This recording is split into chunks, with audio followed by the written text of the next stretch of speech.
from about 15 years on up, a great deal of my thoughts were basically unshareable. We are all evil in some form or another. Yes, I am not 100%, but I am evil. My mother was a sick, angry, hungry, and very sad woman. I hated her, but I wanted to love my mother. This is Serial Killing, a podcast.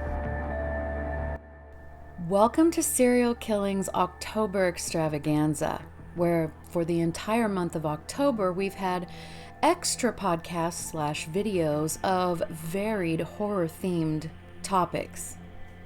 So I want to give a quick shout out to some of my patrons: Cassandra, my girl Judy, John T, and Emma. Thank you so much. Today's podcast is going to be about another killer mom, Darlie Routier. So Darlie Lynn Peck was born on January 4th, 1970 in Altoona, Pennsylvania. So let's get into some history for that time. The cost of an average new house was roughly $23,500, or rent would have been about $150 a month.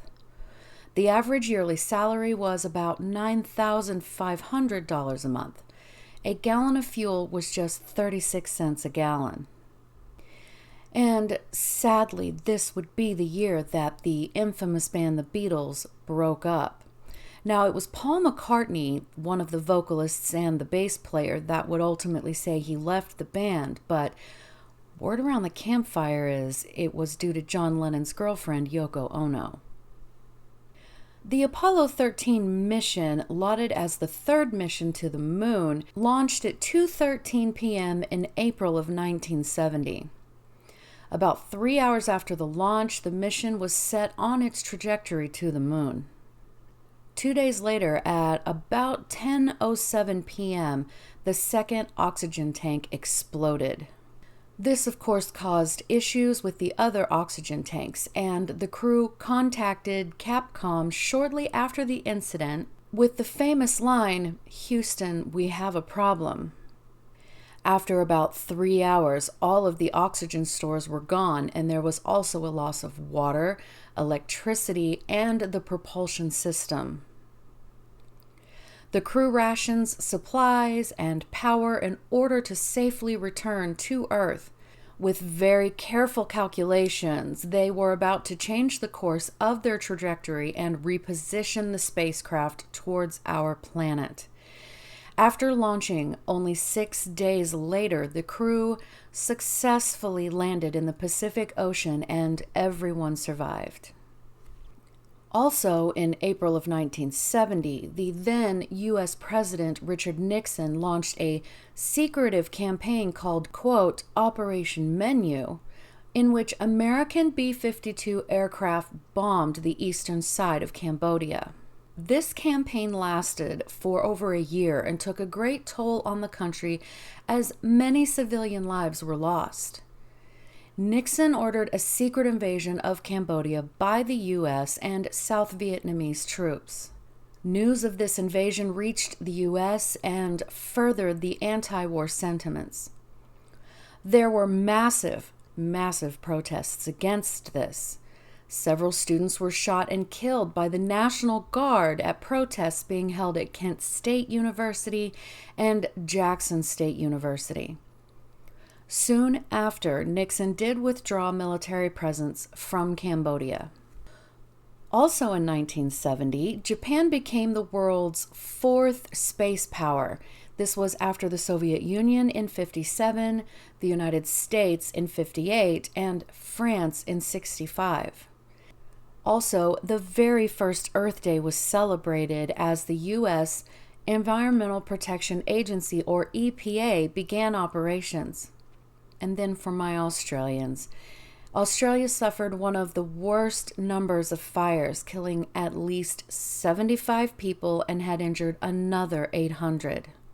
Other notable people born in 1970 are Naomi Campbell, Kelly Ripa, and Tina Fey. So this was the atmosphere that she was born into. Her parents were Larry Peck and Darlie Key. They married, and as Larry went off to fight in Vietnam, his 18-year-old wife was pregnant and scared to give birth. But Darlie was born, sharing her mother's name, and was described as a very happy and healthy baby. But the happy marriage was, of course, not to last. When she was just 7 years old, her parents divorced. 1 year later, her mother married a man named Dennis Stahl, and they moved from Pennsylvania down to Lubbock, Texas. According to her later court testimony, she states that after she, her siblings, and her stepfather had lived in Lubbock for a time, they moved back to Pennsylvania when she was around 11 years old, and then moved back to Lubbock when she was around 13 years old. It was during this sort of back and forth when her mother and her stepfather had her two younger sisters. One was 10 years younger than Darlie, and the other was 12 years younger than Darlie. So once they got settled in Lubbock after the last move, Darlie was beginning high school. At some point while her mother was married to Dennis, he molested her daughter. She did tell her mother, and we have to assume that the mother then divorced Dennis because she went on to marry another man named Bob Key. Now, during this time, her mother was working at a Western sizzlin' restaurant, which is kind of a buffet but also offers steaks.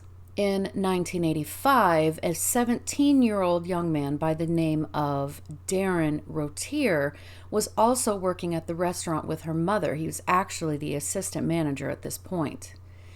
Naturally, Darlie and Darlie's mother would chat off and on during their shifts. According to her mother, she really liked Darlie. And then Darlie approached her one day and said, quote, "Hey, I hear you have a beautiful daughter," unquote.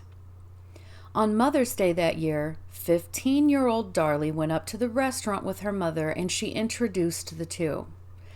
Darlie's court testimony stated that she said, quote, "Darlie and I hit it off just right away. It was automatic," unquote. Darlie said, quote, "She was different than anybody I had ever met, a trendsetter on her own path," unquote. And of course, they immediately began dating. Now, Darlie himself was graduated from high school and was going on to college, and Darlie promised that she would wait for him and finish high school. And that's literally all I could find about her childhood, which isn't a whole lot, but it just seems as though outside of the molestation, which is completely unacceptable, and a couple of times where she had to be uprooted and move, she wasn't neglected, starved, beaten, abused, emotionally. I don't really see anything in her past, no. But I just want to say that molestation can and often does leave a permanent scar. But I think that she had a fairly normal and good childhood outside of that. So later, Darlie and Darlie took a vacation to Purgatory, Colorado on a ski trip, and that's when Darlie asked Darlie to marry him. She, of course, said yes. They were married in August of 1988. They began their married life in an apartment and both worked at a company called Couplix, which was a circuit board manufacturer. The couple made pretty good money, and after 8 months of working, Darlie, who was very far along in her first pregnancy, was able to stop working. And then their first son, Devin Rush Routier, was born on June 14th, 1989. Their next son, Damon Christian Routier, was born on February 19th, 1991. After that, she and Darlie started their own business out of their apartment, and they called it Test Neck Electronics in the early 1990s. Needless to say, it became successful rather quickly, and they were able to move the business out of their apartment and into an actual building. And then the wealth came really fast. The business was becoming hugely successful. They bought a large 3-story house in a suburb of Dallas, Texas. Darlie eventually bought himself a fancy 1982 Jaguar car to drive back and forth to work. They bought a very expensive fountain for their front yard and a $9,000 redwood spa for the backyard. The house itself was nestled in a very upscale, very private, pretty exclusive, quiet neighborhood. It wasn't long before Darren bought a 30-foot cabin cruiser boat that they put on a nearby lake. Darlie even spent $800 on a tombstone for a beloved cat that had recently died. By 1995, their company was bringing in about $500,000 a year gross revenue, and Darren paid himself a salary of $125,000, which in today's money is about $215,000 a year, so not bad at all. Darren bought a diamond watch and gold nugget diamond rings for every finger. Darlie went and got breast augmentation to get herself up to a 36 triple D, and then wore very tight-fitting shirts to show off how proud she was of her new body, and I'm not shaming her for that. And she too wore very expensive rings on every finger. She very often went to the tanning salons and then also had her hair bleached, her platinum blonde. It is said that their neighbors, being more kind of quote old money, thought that the couple were very nice, but they also chuckled at their spending habits. However, one thing that was made very clear by every source I read, Darlie and Darren seemed to be a good match, that she absolutely doted on her children. She was always happy to let the neighborhood kids play in her house, and however many wanted to come over was perfectly fine. She made the children snacks, and she was just kind of that neighborhood mom. Now, these kids said that they absolutely loved going to Darlie's house because they had this fancy gaming room where they could play Nintendo, which was the console of the time. On October 18th, 1995, Darlie gave birth to their third son that they named Drake. Devin was 6 years old on that day, and Damon was 4. According to Darlie's court testimony, the two older boys were quite proud of their baby brother, posing for pictures, holding him, and taking turns playing with him. It would appear that this happy family had just grown by one. Darlie was baking for the neighborhood kids. She also cooked for neighbors who might be having a hard time, be it a death in the family or what have you. I even found through several sources that she had made a mortgage payment for one of her neighbors who had been fighting cancer. I mean, how often do you hear about that level of kindness? Though they went wild, spending every extra dime they made, not one person mentioned that either one of them had a mean side or were negative in any way. So in 1996, unfortunately, Darren's business began to decline. One of his ex-employees stated that Darren was becoming, quote, increasingly nervous, depressed, and angry, unquote. He was usually at least a month behind on their mortgage, and he was accumulating credit card debt at an alarming rate and owed the IRS around $10,000 in back taxes. So then it was said that Darren decided to start another side business that he called, quote, Champagne Wishes, where he would take tourists or locals out on his boat at sunset. The guests would drink champagne and enjoy the scenery and were free to use the bedroom downstairs.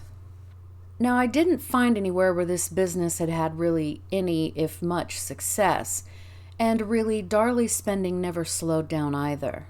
Financial records would show that during 1 month in particular, they had a whole $68 in their bank account. So the next spring, Darlie was upset at the fact that she couldn't seem to lose the extra little bit of weight she had gained from having baby Drake, who was at this point old enough to sit up by himself, and he was crawling. Now, to paint a picture, guys, she was 26 years old, 5'4", and only weighed 133 pounds, so there's that.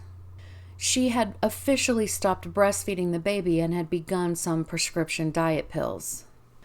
During April and May, Darlie testified that she began receiving random phone calls where she would answer the phone and the person would just hang up.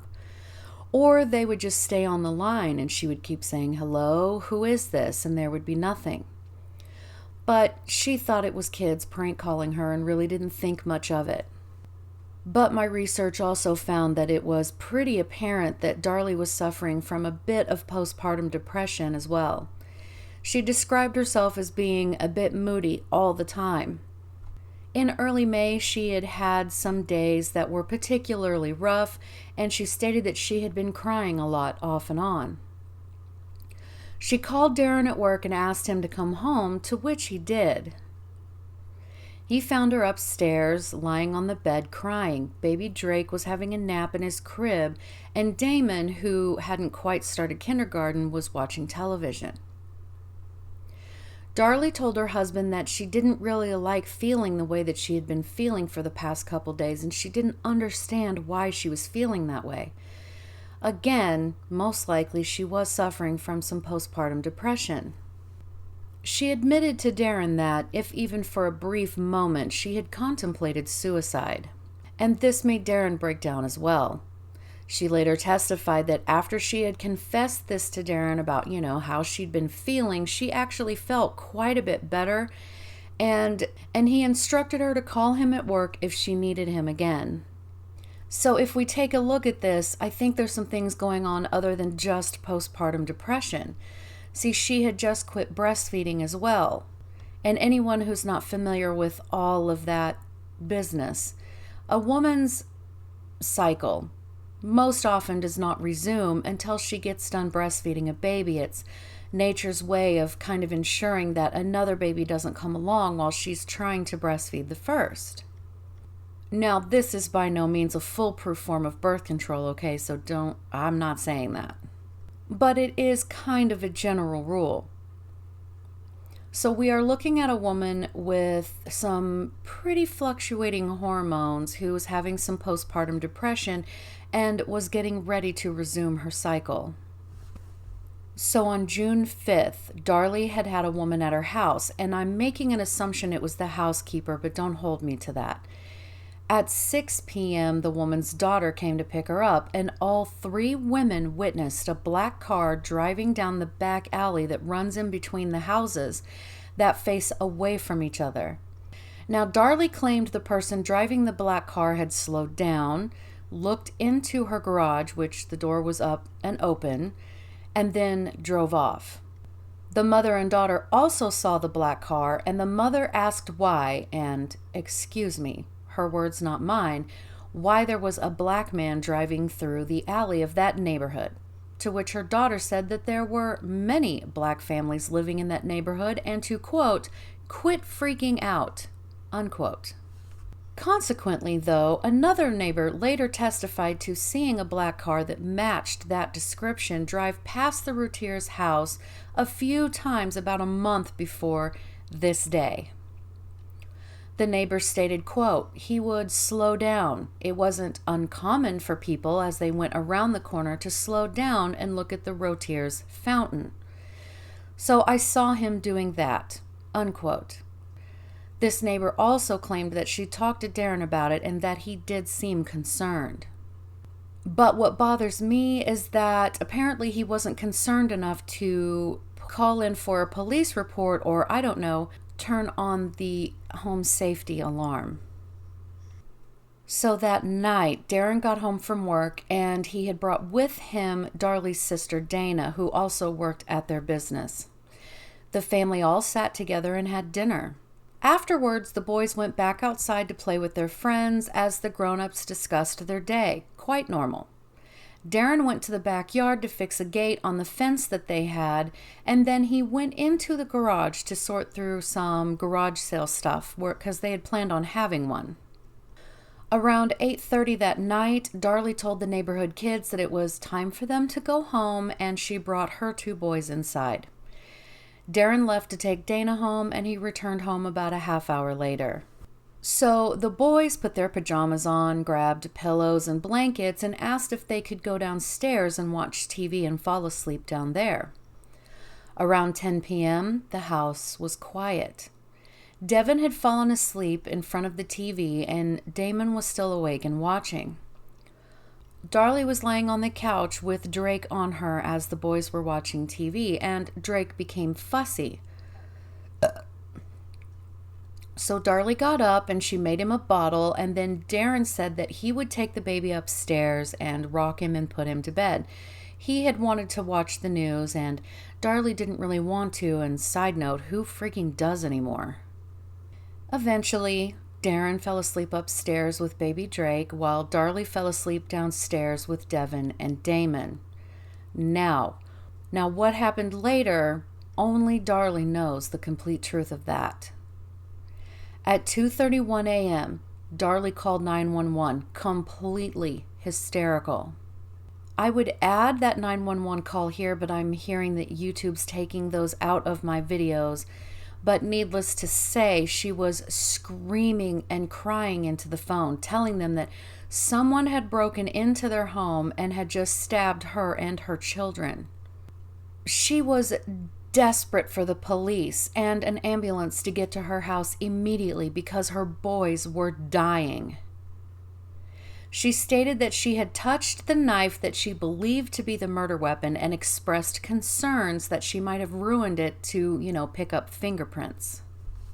Now, folks, I have listened to this 911 call several times now.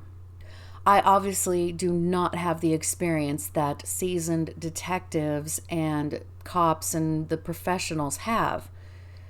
But she sounds genuinely really upset to me. Her terror is palpable, completely believable. Darren stated that he came running downstairs when he was awakened by his wife's blood-curdling screams. He found one of his sons lying on the floor and proceeded to try to give him mouth-to-mouth resuscitation, only every time he blew into his little boy's mouth, air would escape from holes in the little boy's chest.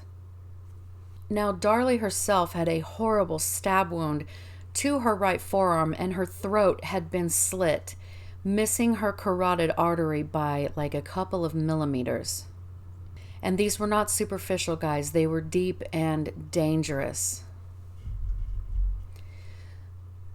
The police arrived and they found Darlie with a towel on her neck. They noted that, though they expected her to be tending her children, she was not. Now, as paramedics tried desperately to save her children and Darlie was put on a stretcher, Darren later said that Darlie told him to find out who did this and to, quote, make it right, unquote. Unfortunately, both boys succumbed to their injuries. Now, I have those autopsy reports. I will take excerpts from them, so disclaimer. We will start with Damon. Photographs, footprints, and an x-ray are taken. The hands are received, bagged. Accompanying the body, there is a cutaway, blood-stained, black printed t-shirt with defect. There is reduced blanching, posterior lividity, and almost full rigidity. The body is at approximately room temperature. The eyes are open and have clear corneas. There are multiple, up to 1.5-inch scars over the knees. There is a transparent bandage over 2 puncture marks in the left side of the neck. There are puncture marks circled in red in each side of the upper chest. There are 2 incised wounds and 4 stab wounds to the back. There is a stab wound of entrance in the left mid-back. Another stab wound perforates musculature of the left 7th intercostal space and the left 8th rib and penetrates the lower lobe of the left lung. A third stab wound perforated more ribs, the right lung as well as the left, and penetrated the muscles of the right upper chest. The 4th stab wound penetrated 3 inches. 6-year-old Devin's autopsy, in summation, stated he too was stabbed 4 times.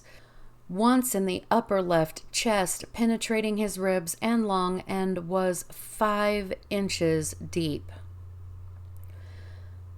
The second one was in the left midsection and penetrated the liver. The third was into only the soft tissue of his left arm. The fourth stab wound was in the left thigh and was only through soft tissue. So Damon was stabbed while he was sleeping face down. Devin while he was face up. One of Devin's was so deep that it nearly completely went through his body. The police found a window screen that had been cut open, but they did not find the intruder. Now, Darlie's story about what happened has changed somewhat each time she was questioned. She said she awoke to find a strange man in her house, and that as she tried to approach him, he dropped the knife and fled the house through the garage. She then picked up the knife and realized she and her sons were injured and immediately called 911. Of course, this is suspicious since she is indicating that she didn't wake up during the attacks of her sons or herself. The police stated that they found no evidence of blood or anything in the garage, and the windowsills in the garage still had undisturbed dust on them. The outside of the windows had landscaping, and the mulch beneath them was also undisturbed. Out of all of the evidence, a lot to list, there was one bloody fingerprint that had unidentified male DNA, so there's that. And then also, oddly, they found one of Darren's socks a few houses away in the alley that had only the children's blood on it. Once Darlie was released from the hospital and 8 days after the murders, the family decided to hold Devin's birthday party at the boys' gravesite. They did hold a prayer service first, and then once the solemn and sad moment had passed, the family smiled and sprayed silly string at the grave, singing happy birthday.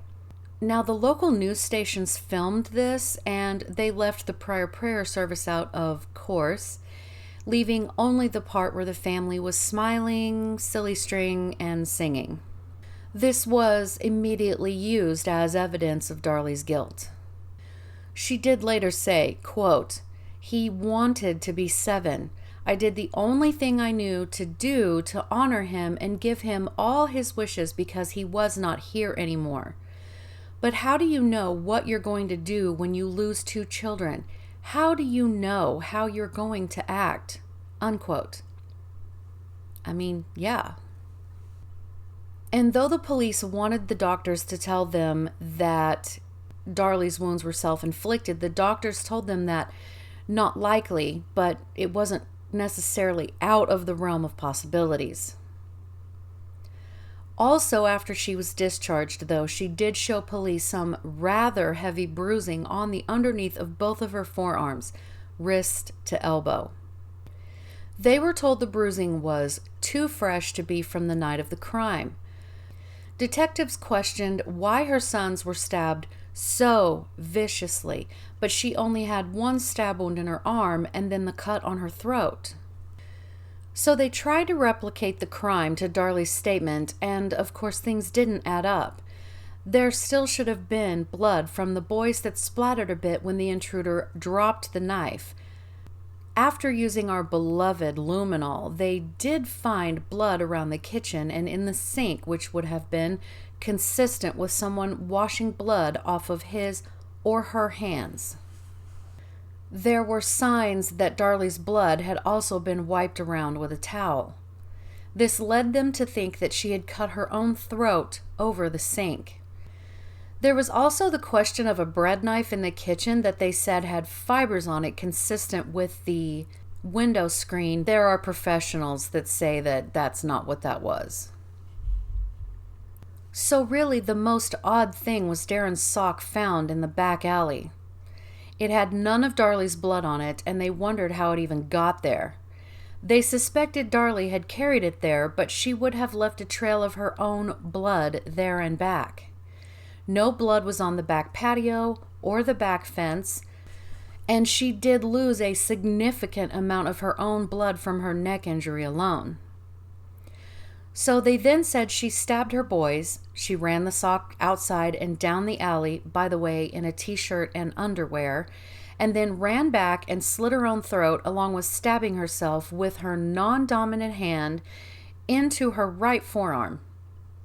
There's a whole big long timeline that the police have put together, and if you're interested in the case, definitely look it up. It kind of involves the time of when she called 911 and when the police arrived, and how Damon was technically still alive when they arrived, but he died very shortly after. You see, Darlie just wasn't a shoo-in, as they say, as being guilty beyond a reasonable doubt, and that's what we're going with here, is beyond a reasonable doubt. Another problem is that if her motive was her and Darren's financial troubles, why not go upstairs and murder her husband instead, who was worth nearly $1 million in life insurance money? I mean, the boys had life insurance policies, but it wasn't even enough to cover their funeral costs. A chief medical examiner also stated the cut to her throat was, again, hardly superficial, as the later prosecution would try to say. In fact, he said that her wounds were not consistent with being self-inflicted. So as the inevitable trial went underway, Darlie explained that she had been over the sink wetting towels to put over her boys' wounds. My guess is that perhaps she thought that that would keep the air from escaping the puncture wounds while her husband was trying to help them, but that's just my speculation. Nurses at the hospital noted that she was appropriately, yet very emotional, visibly upset, crying, frightened, and tearful when they tended her. But none of that mattered. She was ultimately found guilty and sentenced to death by lethal injection. But it doesn't end there. Later, it came to light that there was a rumor that surfaced stating Darren attempted to hire someone to steal his Jaguar and take it to a chop shop to commit insurance fraud prior to these murders. Darlie's second stepfather, Bob Key, told a man named Stephen Cooper, who was a defense attorney handling Darlie's appeals. And Bob said that Darren had come to him a few weeks before the murders and said that he was broke and that he wanted to find someone who would break into his house and steal all of his valuables, hide them in a parked U-Haul just down the way and out of sight so that Darren could collect the insurance money, get his valuables back, and then he would be back on track financially. Apparently, according to this defense attorney, Darren later admitted to, quote, shopping around, unquote, for someone to do this, but never actually hired anyone. That's what Darren said. And there are plenty of other theories about Darren as well, but it should be noted that he also completely failed his polygraph test. Now, I can't say that Darlie is completely guilty or completely innocent. The evidence looks pretty bad or good either way, really. I mean, it does kind of sound like Darren's not completely innocent, but murdering his children, I don't know. What do you think? I mean, I really want to know what you think. Leave a comment on the YouTube video or DM me on Instagram. You can always email me at serialkillinginstagram@gmail.com. And as always, thank you so much for listening. I appreciate every single one of you because I know you could be listening to anyone else, but you chose me, and I really appreciate that. I hope you guys are enjoying the October Extravaganza. I've gotten so much amazing feedback that I'm already planning next year that I can do even more during the month. Have a great day, guys.